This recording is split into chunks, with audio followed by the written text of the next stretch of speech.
CTV Morning Live, on location.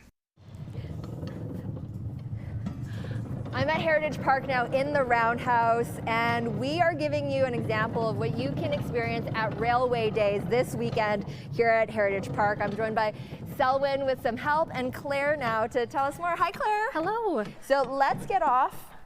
And you can tell me more about the handcar. What was this historically used as? So this was transport for section gangs when they were working on the railway, and it's something that children can enjoy at Heritage Park. They can come and actually ride on it. Yeah, and Railway Days is returning for the 39th year this weekend. And again, this is an example of what people can experience. But what is Railway Days about? So it's one of our most popular annual events.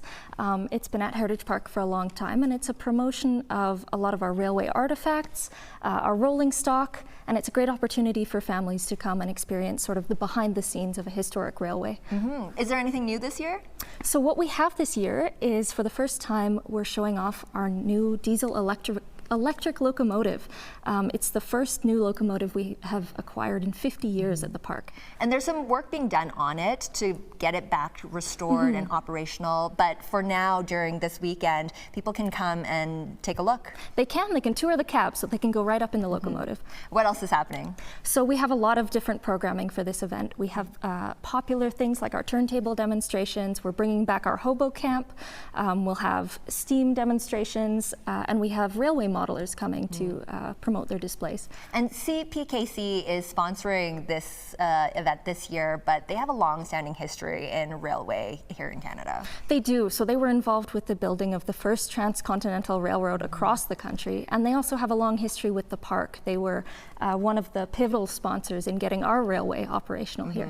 And that's something you'll learn about the history as well here at Heritage Park's Railway Days. That's this weekend, Saturday and Sunday. Thank you so much, Claire. Thank you. And for more information or to buy your tickets, you can always visit heritagepark.ca. CTV Morning Live, on location. This is a diesel electric locomotive that Heritage Park has recently acquired and is in the process of restoring, bringing it back to life. And I'm joined by Chief Engineer Ben now to tell us more about it. Hi, Ben. Hi. Now, the history of this locomotive dates back to the 1950s. 1951 to be specific. It has a lot of different railroads it worked for, and ultimately it wound up in Edmonton. And this locomotive specifically was built as an SW9, or a switcher with 900 horsepower, upgraded to an SW1200, so 1200 horsepower, and used for shunting cars around yards and moving industrial rail rolling stock around, and building trains and taking trains apart. And congratulations on acquiring this, because this actually is the first locomotive that Heritage Park has acquired in the last 50 years. Yes, a really big acquisition for us, and really happy to be able to move the railroad along this way. Acquiring this locomotive gives us a lot more options that we previously didn't have, a lot more options reliably to move later in the season or earlier in the season. Yeah, and this was a collaborative effort between Heritage Park, Travel Alberta, and Prairies Can to bring it back to life. And your team is hard at work at restoring this, bringing it back to operational level. But this weekend at Railway Days, you guys are giving visitors a sneak peek, really, before it's up and running.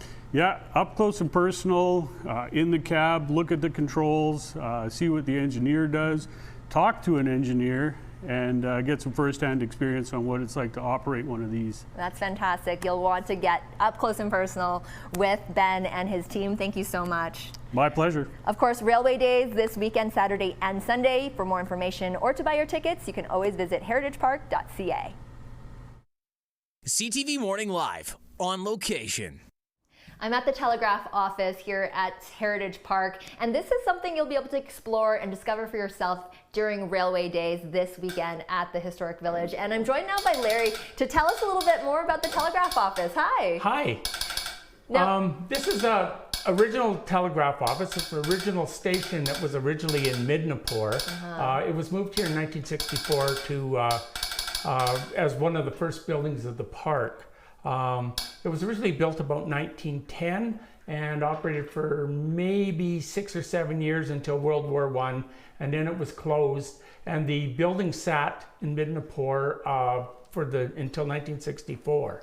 And we were hearing some clicking behind us in the background there, and that's American Morse code, the primary form of communication. Yes, that was the code that was used by the railways. It was the original code that was developed in 1840 by Samuel Morse. It's a different code than the international code that most people are familiar with. It uses more dots and less dashes, so it's a quicker code to use. But as you can hear, it doesn't sound at all like the radio code that people use, which is usually a bunch of beeps. This is clicks, so you have to get used to hearing the clicks and what they are. That's right, different industries use different versions of the Morse code. Okay, so let's send a message. How would I send CTV in American Morse code? Okay, we would do C, T, and V. So. And the Telegraph Club is really dedicated to sort of preserving the history of telegraphy, of course. And actually, some people are quicker at sending a telegraph than even text messaging. Yeah, we've had people that work for CP as commercial operators, and they could send probably 50 or 60 words a minute, or maybe more. And they could do things. They had a contest here one year with some young people with their text messaging and the people with the telegraph, and the telegraph won every time. Of course, incredible. Something that happens is they used a lot of abbreviations and stuff on the telegraphs, the same as they do texting, so they knew more of them than the kids did, I think, so they were able to send the message much quicker. Lost art for sure, and something that you can learn more about when you come to Heritage Park for Railway Days this weekend. Thank you so much, Larry. Thank you.